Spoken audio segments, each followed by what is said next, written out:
అందరికీ నమస్కారం. ఒక్కసారి ఆలోచించండి. ఒకే మనిషికి 10 ఓట్లు ఉండటం సాధ్యమేనా? వినడానికి వింతగా ఉన్నా ఇది నిజమండి. ఒకటో రెండో కాదు, ఏకంగా 10 ఓట్లు. మన ఎన్నికల వ్యవస్థలో ఇదొక చేదు వాస్తవం.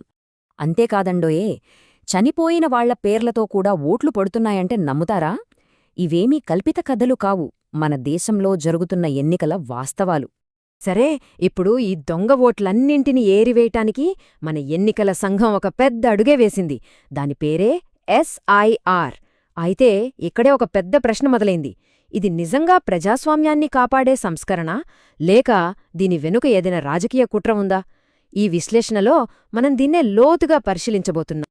సరే, ముందుగా ఈ సమస్య మూలాల్లోకి వెళ్దాం. ఈ దొంగ ఓట్లు అనే మాట మనం ఈనాటిది కాదు, చాలా ఏళ్లుగా వింటున్నదే. ఇది నిన్నో మొన్నో వచ్చింది కాదు, కొన్ని దశాబ్దాలుగా. ప్రజలు ఒక చోటనుంచి మరో చోటికి వెళ్లడం వల్ల, చనిపోయిన వారి పేర్లు సరిగ్గా తీసివేయకపోవడం వల్ల, ఇలాంటి పరిపాలనా లోపాలతో పేరుకుపోయిన ఒక పెద్ద సమస్య ఇది. అసలీ దొంగ ఓట్లంటే ఏంటి? చాలా రకాలున్నాయి. చనిపోయిన వాళ్ల ఓట్లు, ఒకే వ్యక్తికి 2-3 చోట్ల ఓటుండటం అంటే డూప్లికేట్ ఓట్లు, వేరే చోటుంటూ ఇక్కడ ఓటు వేసేవాళ్లు. ఇంకా చెప్పాలంటే ఒకే వ్యక్తికి 10, కొన్నిసార్లు 20 ఓటర్ ఐడీలు కూడా ఉంటున్నాయి. ఎన్నికల ఫలితాలను తారుమారు చేసే అసలు ఆట ఇక్కడే మొదలవుతుంది. సరిగ్గా ఈ ఆటకి చెక్ పెట్టడానికే ఎన్నికల సంఘం CSIR అనే అస్త్రాన్ని ప్రయోగించింది. అంటే స్పెషల్ ఇంటెన్సివ్ రివిజన్ అన్నమాట. అయితే ఈ SIR అంటే ఏంటి? సింపుల్గా చెప్పాలంటే ఓటర్ల జాబితాను మొత్తం జల్లెడపట్టడం. దీని లక్ష్యాలు మూడే 3: నిజమైన ఓటర్లనుంచడం, దొంగ ఓట్లను తీసివేయడం, మొత్తం మీద ఓటర్ల జాబితాని శుభ్రం చేయడం. ఈ ప్రాసెస్ని మొట్టమొదట బీహార్లో పైలట్ ప్రాజెక్టుగా చేశారు. అక్కడ వచ్చిన రిజల్ట్ చూసి అందరూ షాక్ అయ్యారు. ఎందుకంటే ఏకంగా 50 లక్షలకు పైగా దొంగ ఓట్లు బయటపడ్డాయి. ఇక అప్పుడే అస్సలు రాజకీయ రచ్చ మొదలైంది. ఇప్పుడు దేశవ్యాప్తంగా అసలు లెక్కలు ఎలా ఉన్నాయో చూద్దాం. ఈ నంబర్లు చూస్తే నిజంగా మనమందరం ఆలోచించాల్సిందే. ఉదాహరణకు తమిళనాడునే తీసుకుందాం. అక్కడ మొత్తం ఓట్లు సుమారు 5.9 కోట్లు ఉంటే, అందులోంచి తీసేసిన దొంగ ఓట్లు ఎన్నో తెలుసా? 97,30,000. అంటే దాదాపు 18-20% ఓట్లు బోగసన్మాట. ఇది మామూలు విషయం కాదు. ఇక గుజరాత్లో చూసుకున్నా పరిస్థితి పెద్దగా తేడా ఏమీ లేదు. అక్కడ 73,70,000 దొంగ ఓట్లను తొలగించారు. అలాగే పశ్చిమ బెంగాల్, అక్కడ కూడా ఈ సంఖ్య తక్కువేం కాదు, 58 లక్షల దొంగ ఓట్లు బయటపడ్డాయి. రాజస్థాన్లో అయితే ఇప్పటికీ 42 లక్షల ఓట్లను తీసేశారు. ఇంకా అక్కడ ఈ ప్రక్రియ కొనసాగుతూనే ఉంది. చూసారుగా ఈ నంబర్లు? ఒక్కసారి ఆలోచించండి.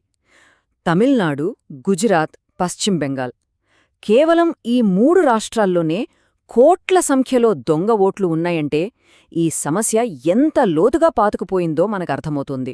ఇంకా గోవా, పుదుచ్చేరి, లక్షద్వీప్ లాంటి చిన్న ప్రాంతాల్లో కూడా ఇదే పరిస్థితి. దేశవ్యాప్తంగా ఈ శుద్ధి కార్యక్రమం పూర్తయ్యేసరికి దాదాపు 2.5 కోట్ల దొంగ ఓట్లు బయటపడతాయని అంచనా వేస్తున్నారు. 2.5 కోట్లు అంటే అది ఎంత పెద్ద సంఖ్యో ఊహించుకోండి. సరే, ఇంత మంచి పని జరుగుతుంటే మరి దీనిమీద ఈ రాజకీయ రచ్చ ఎందుకు? ఓటర్ల జాబితాను శుభ్రం చేస్తుంటే రాజకీయ పార్టీలు ఎందుకు అడ్డుకుంటున్నాయి? ముఖ్యంగా కాంగ్రెస్ పార్టీ, ఇండియా కూటమిలోని కొన్ని పార్టీలు ఈ SIR ప్రక్రియను తీవ్రంగా వ్యతిరేకిస్తున్నాయి. ఎందుకంటే ఈ దొంగ ఓట్లు పోతే తమ ఓటు బ్యాంకుకు గండి పడుతుందని, దాంతో ఎన్నికల సమీకరణాలన్నీ తలకిందులవుతాయని వాళ్ల ఆరోపణ. కానీ ఎన్నికల సంఘం మాత్రం వెనక్కి తగ్గలేదు. అంతేకాదు, సాక్షాత్తు సుప్రీంకోర్టే ఈ విషయంలో చాలా స్పష్టమైన తీర్పిచ్చింది.